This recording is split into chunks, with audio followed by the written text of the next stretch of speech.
স্বাগতম আমাদের হিসাব বিজ্ঞান টিউটোরিয়ালে। আজকে আমরা শিখব দুতরফা দাখিলা পদ্ধতিতে যে বুককিপিং এর মূল বিষয়টা, সেটা হচ্ছে জাবেদা। আজকে আমরা জাবেদা কি জিনিস, এর গুরুত্ব, প্রয়োজনীয়তা, জাবেদার বিভিন্ন নাম, শ্রেণী বিভাগ, কি করে আমরা জাবেদা চিহ্নিত করবো, কি করে করবো, এই বিষয়গুলো আজকে আমরা দেখব। চলুন দেখা যাক জাবেদা। জাবেদা জাবেদা জাবেদার ইংরেজি, জাবেদা শব্দটি আসলে মূলত ইংরেজি জার্নাল শব্দ।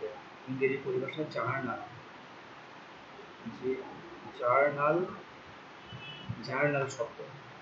আর এই জার্নাল শব্দটা কোথা থেকে এসেছে? জার্নাল শব্দটা এসেছে ফরাসি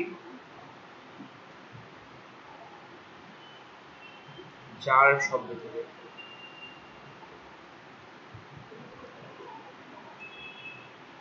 ফরাসি কোন শব্দ? জার শব্দ থেকে।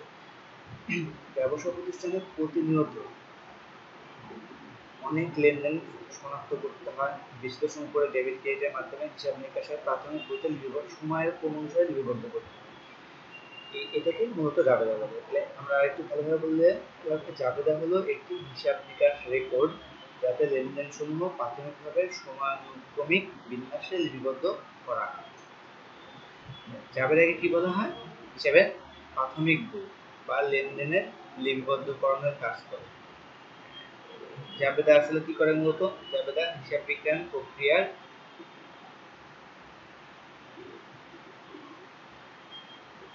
হিসাব বিজ্ঞান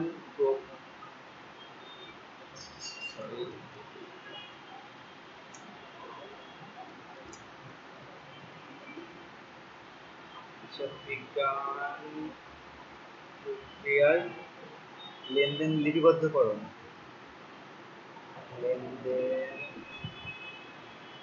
লিপিবদ্ধকরণের কাজ করে।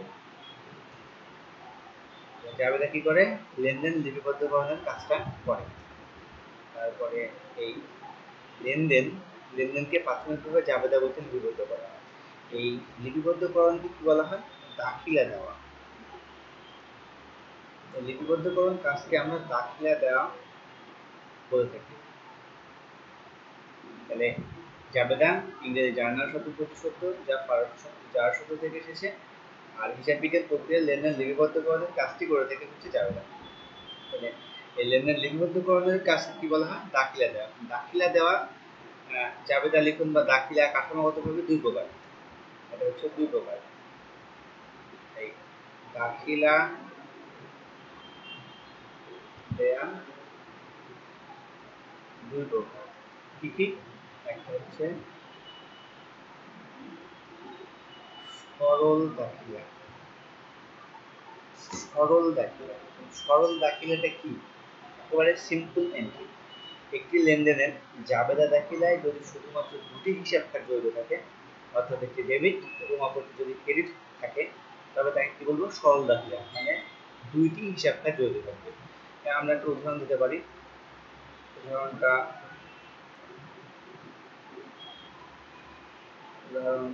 নগদে পণ্য বিক্রয় ৬,০০০ টাকা। এখানে হিসাব খাত কি? নগদ, ডেবিট, বিক্রয়, ক্রেডিট। কত? ৬,০০০ টাকা। এখানে কয়টা হিসাব খাত জড়িত? একটা, দুইটা। যখন কোনো হিসাবের, কোনো লেনদেনের এরকম দুইটি হিসাব খাত জড়িত থাকে, তখন সেটা কি বলবো? সরল দাখিলা। আর মিশ্র দাখিলাটা কি? আর একটা হচ্ছে, দুই নম্বরটা হচ্ছে মিশ্র দাখিলা।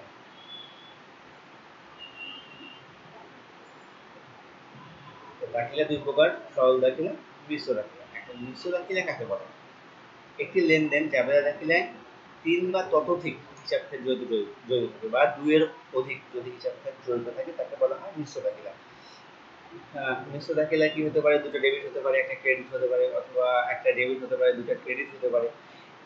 কিন্তু ডেবিট এবং ক্রেডিটের টাকার পরিমাণ সমান হবে। মিশ্র দাখিলায় 2 হবে না, 3 বা ততোধিক,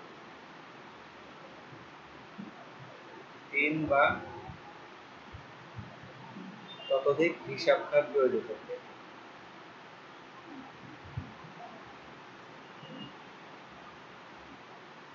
এটা একটা গেল। তারপরে কি, ডেবিট টাকা সমান সমান ক্রেডিট টাকা। ডেবিট এবং ক্রেডিট টাকার পরিমাণ সমান হবে। এখন ডেবিটে যদি 3টা হিসাব থাকে, ক্রেডিটে যদি একটা হয়, কিন্তু টাকার পরিমাণ অবশ্যই সমান হতে হবে। এটাই মূল কথা। 3 বা ততোধিক হিসাব খাত জড়িত থাকবে, ডেবিট এবং ক্রেডিটের টাকার পরিমাণ সমান হবে। তাহলে আমরা একটা উদাহরণ দিই।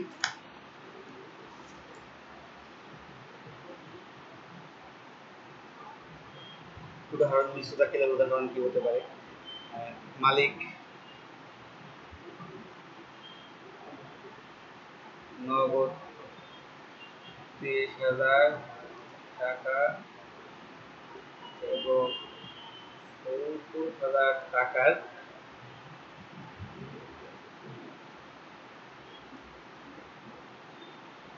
দালান কোটা নিয়ে ব্যবসা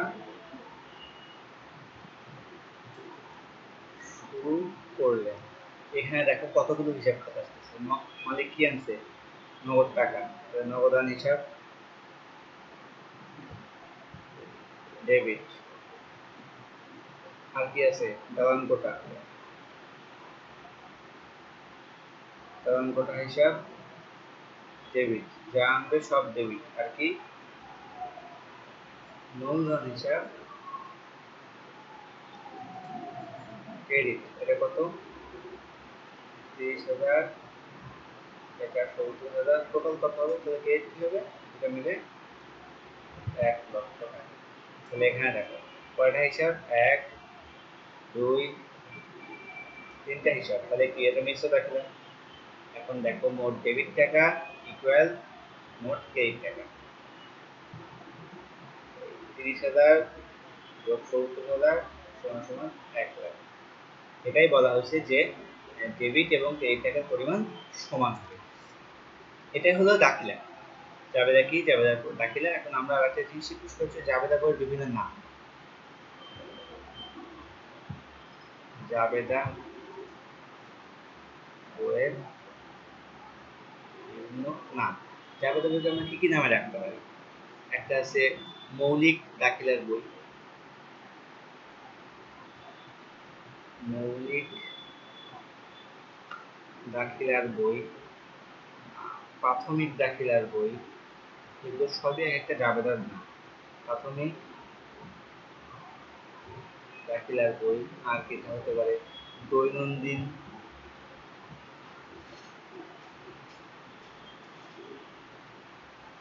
দাখিলার বই, তারপরে হিসাব প্রক্রিয়ার প্রাথমিক বই,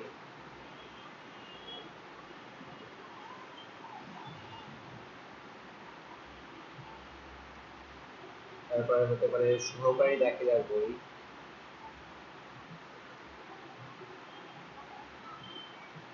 আর কি হতে পারে?